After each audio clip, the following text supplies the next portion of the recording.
तो दोस्तों, आज मैं आपके लिए South Korean thriller horror movie the ghost game की कंप्लीट एक्सप्लेनेशन लेकर आया हूं। इस मूवी में एक ऐसा खौफनाक गेम दिखाया गया है जो शुरू में सिर्फ मजाक लगता है, लेकिन धीरे धीरे एक रियल सुपरनैचुरल हॉरर की शक्ल इख्तियार कर लेता है।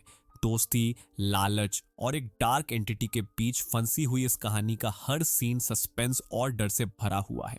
और इससे पहले मैं सबरीना मूवी की भी एक्सप्लेनेशन कर चुका हूं। अगर आपने वो मूवी अभी तक नहीं देखी तो जरूर देखिए। तो अब बिना किसी देर के चलिए शुरू करते हैं द गोस्ट गेम मूवी की कंप्लीट एक्सप्लेनेशन। मूवी की स्टार्टिंग होती है जायोंग नाम की एक लड़की को दिखाते हुए जो अचानक नींद से जागती है क्योंकि एक छोटा सा बबल उसके माथे पर आकर फूटा है। उसे कुछ अजीब सी आवाजें सुनाई देती हैं। जब वो दरवाजे से बाहर झांकती है तो उसे अपनी बहन इन योंग हॉलवे में नजर आती है। लेकिन वो नॉर्मल नहीं चल रही होती, वो लंगड़ा कर गोल गोल घूम रही होती है और दूर से देखने में यह बहुत ही ज्यादा खौफनाक लग रहा होता है। तब जाएंग डर जाती है क्योंकि उसे लगता है ये कोई शैतान है या कोई दूसरी एंटिटी। लेकिन ये जानकर भी उसे सुकून नहीं मिलता कि ये उसकी बहन ही थी, क्योंकि खौफनाक तरीके से उसकी बहन ने ही उसके ऊपर हमला कर दिया था। वो उसके ऊपर बैठकर उसका गला घोंटने लग जाती है और अजीब डरावनी हंसी हंसने लगती है। वो तड़पती है और एक झटके से उसकी नींद खुल जाती है और तब जाकर उसे एहसास होता है कि यह बस उसका एक बुरा ख्वाब था। हम देखते हैं कि यहाँ पर उसकी स्टेप सिस्टर उसे रिलैक्स करने की कोशिश कर रही थी। जल्द ही हमें पता चल जाता है कि जहाँ योहोंग एक सुपर नेचुरल क्लब का हिस्सा है, वह अपने दोस्तों के साथ एक वीडियो कॉल पर बात करती है जिसका लीडर जीहो नाम का एक लड़का है। जीहो एक यूट्यूबर कॉन्टेस्ट को लेकर बहुत ही ज्यादा एक्साइटेड है जिसमें जीतने वाले को $50,000 मिलने वाले हैं। वो प्लान बनाते हैं कि वह लोग एक फेक हॉरर डॉक्यूमेंट्री बनाएंगे जिसमें वह एक खतरनाक रिचुअल यानी किसी एंटिटी को बुलाने का नाटक करेंगे, जिसके लिए ये लोग एक सुनसान बिल्डिंग में जाने का फैसला करते हैं। और इस बिल्डिंग के बारे में पहले से ही बहुत सी कहानियां मशहूर हैं। ये भी मशहूर है कि इस बिल्डिंग में जो कोई भी जाता है वो गायब हो जाता है। बाकी दोस्त थोड़े डाउट में थे कि उन्हें यह करना भी चाहिए या नहीं, लेकिन पैसे के चक्कर में सभी मान जाते हैं। जायोंग अपनी स्टेप सिस्टर को भी इनवाइट करती है। वो थोड़ी देर भौंक है लेकिन फिर भी चायोंग की वजह से मान जाती है और इस तरह इनके ग्रुप के लोग पूरे हो जाते हैं। वह लोग लोकेशन पर पहुंच जाते हैं जो एक पुरानी बिल्डिंग की बेसमेंट है और बहुत ही डरावनी है यह जगह।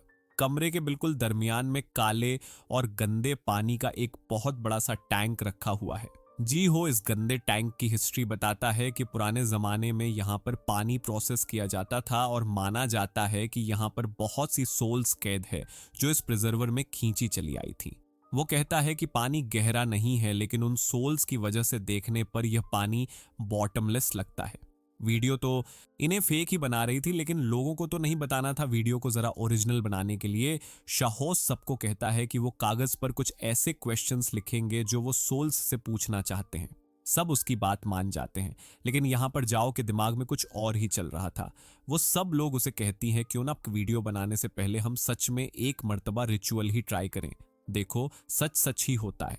अगर सच में हमारे कैमरास में कुछ कैप्चर हो गया तो कॉन्टेस्ट हर हाल में हम ही जीत जाएंगे। अगर रिचुअल नाकाम हो गया तो भी कोई मसला नहीं है, हम पहले वाले आइडिया पर काम करते हुए सारी फेक वीडियो बना लेंगे। जी मान जाता है। जायोंग रिचुअल की तैयारी शुरू करती है। अब इन्हें एक वो इंसान भी चाहिए था जो वेसल बनता, यानी जिसकी बॉडी के अंदर सोल आकर इन लोगों से कांटेक्ट कर पाती। जायोंग की सिस्टर ही वंटियर करती है और वेसल बनने का फैसला करती है।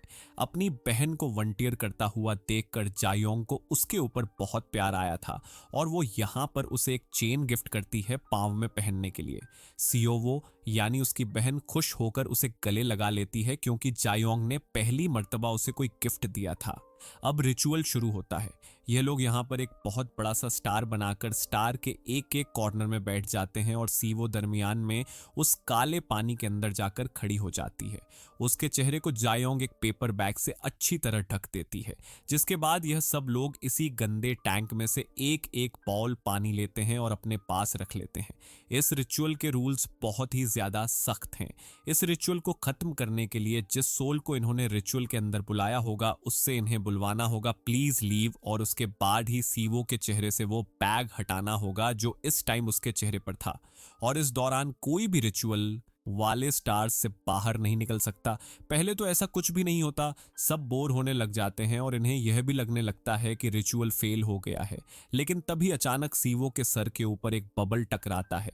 अचानक कमरे में जोर जोर से थपथपाने की आवाजें आने लगती हैं, लाइट्स फ्लिकर करती हैं और सीवो का जिस्म भी अजीब तरीके से मुड़ने लगता है, जैसे उसकी हड्डियां टूट रही हों।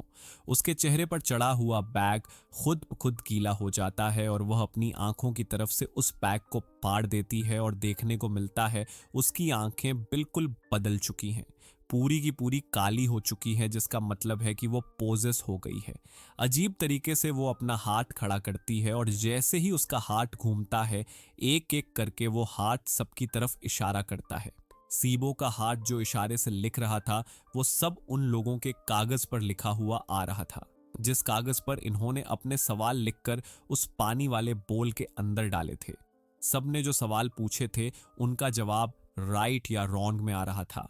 जायोंग और जी हो दोनों के सवालों का जवाब राइट था, जबकि दो लोगों के सवालों का जवाब रॉन्ग था और इनकी बस एक साथ ही ऐसी थी जिसके जवाब में फ्लावर लिखा हुआ आया था। अभी इन्हें डर नहीं लग रहा था, लेकिन फिर जब सब वो अजीब डरावनी आवाज में बोलने लगी तो इनकी सांसें इनके हलक में अटक गई। उसने गिनती शुरू की, वो भी 662 से, फिर 663, 664, और जैसे ही वो 666 पर पहुंची उसने अपनी डरावनी आवाज में चिल्लाते हुए चाइनी के ऊपर हमला कर दिया। लेकिन वो उस टैंक से बाहर नहीं निकल पा रही थी, ऐसे जैसे सीवो के पांव को किसी ने उस टैंक के अंदर पकड़ रखा हो। तभी एकदम से यहां पर लाइट चली जाती है और अंधेरा छा जाता है। जब जीहो अपने कैमरा का नाइट विन ऑन करता है तो वह देखता है कि सीवो पानी में लंगड़ा कर चल रही है, बिल्कुल वैसे ही जैसे जायोंग के ख्वाब में उसकी बहन चल रही थी।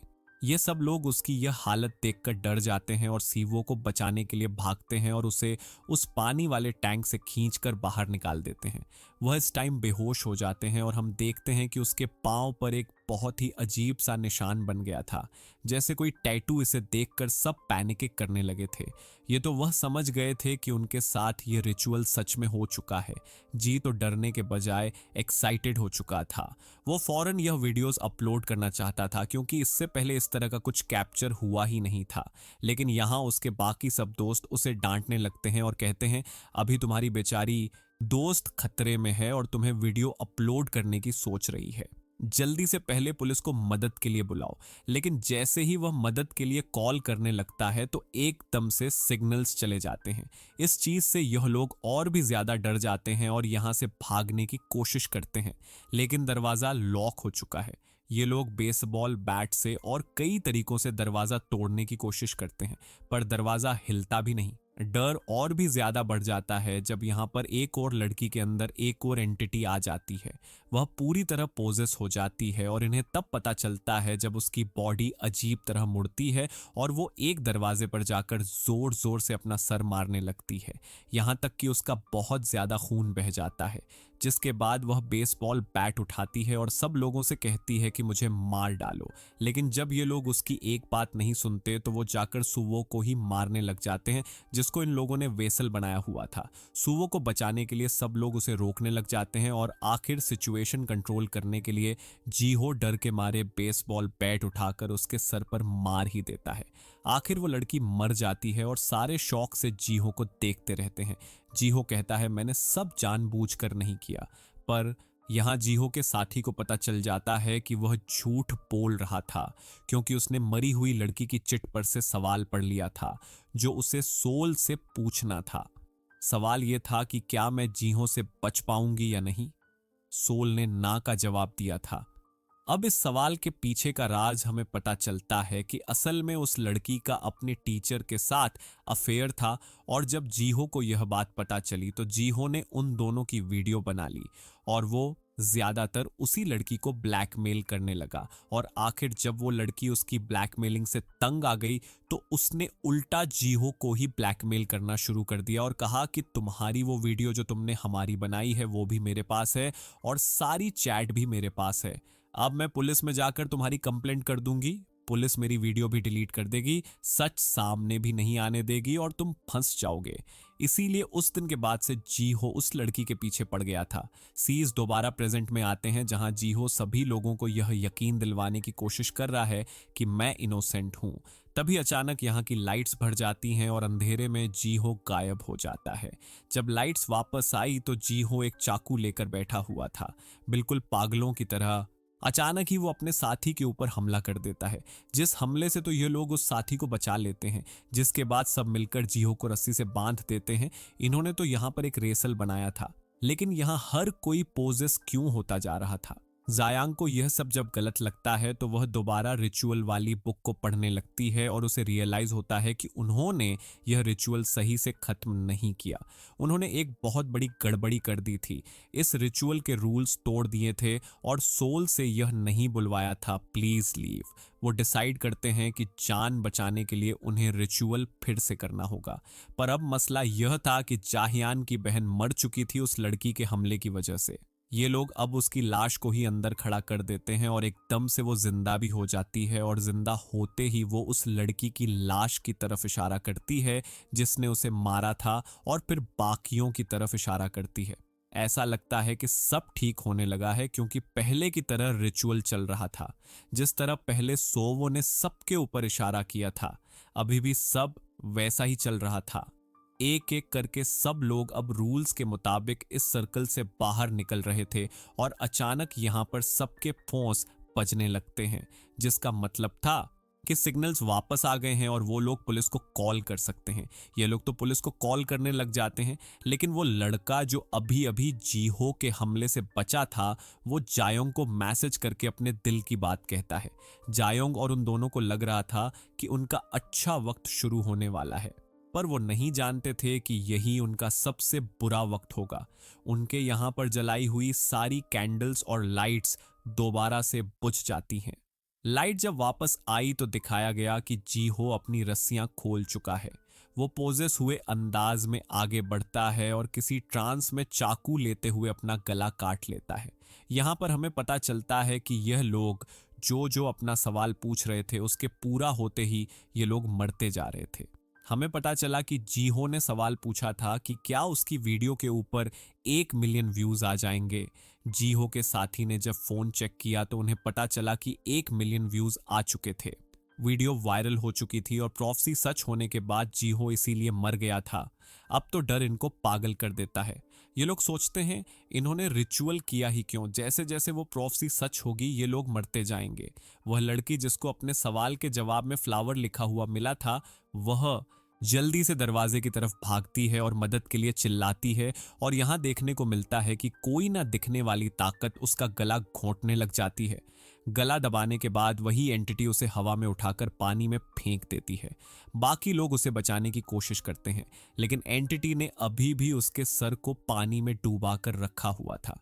यह लोग उसका सर बाहर नहीं निकाल पाते और उसे बचा नहीं पाते। देखने को मिला कि उसकी चिट के ऊपर फ्लावर के साथ फ्यूनरल लिखा हुआ आ गया था, यानी फ्यूनरल फ्लावर की बात हो रही थी। यहाँ पर वो फूल जो मौत पर रखे जाते थे। प्रोफेसर यह थी कि यहाँ पर इस लड़की की मौत हो जाएगी। अब यहाँ पर बस 2 लोग बचे थे, डोंग वो लड़का जिसने जायोंग को मैसेज किया था और जाहियांग खुद। इस टाइम उसकी बहन भी थी यहाँ पर, लेकिन वो ये नहीं जानती थी कि उसकी बहन मर गई है या अभी भी जिंदा है और बेहोश है, क्योंकि पानी में खड़ा करने की वजह से वह एक मर्तबा जिंदा हुई। यह लोग बहुत ज्यादा डर रहे होते हैं और यहां से निकलने का फैसला करते हैं। ये दोनों ही इस पूरी जगह को चेक करते हैं और इन्हें एक खुफिया दरवाजा भी मिलता है जो खुल जाता है। अंदर इन्हें एक ऐसा कपड़ा मिला जिसके ऊपर बड़ा सा मौत लिखा हुआ था और इसी कपड़े के पीछे एक रूल भी लिखा था कि जब 5 प्रोफेस पूरी हो जाएंगी तब यहां पर एक जिस्म मिलेगा। जायोंग समझ जाती है कि एक जिस्म से मुराद एक इंसान है। वो ये समझ गई थी कि अब या फिर वो बचेगी या फिर उसका दोस्त। जायोंग जो पहले से ही मेंटली अपने आप को इन चीजों के लिए प्रिपेयर करके आई थी, उसे बिल्कुल डर नहीं लगता और वो जाकर अपने ही दोस्त को मार देती है। और यहीं पर हमें ये ट्विस्ट पता चलता है कि जायोंग ने ही ये सब प्लान किया था। यहाँ पर पता चलता है कि असल में जायोंग की छोटी बहन इमंग की मौत हो गई थी, जिसे हमने मूवी के स्टार्ट में उसके ख्वाब में भी देखा था। जायोंग अपनी बहन से बहुत ज्यादा प्यार करती थी। उसकी मौत के बाद वो बिल्कुल टूट गई और उसके डैड ने भी उसका ख्याल नहीं किया।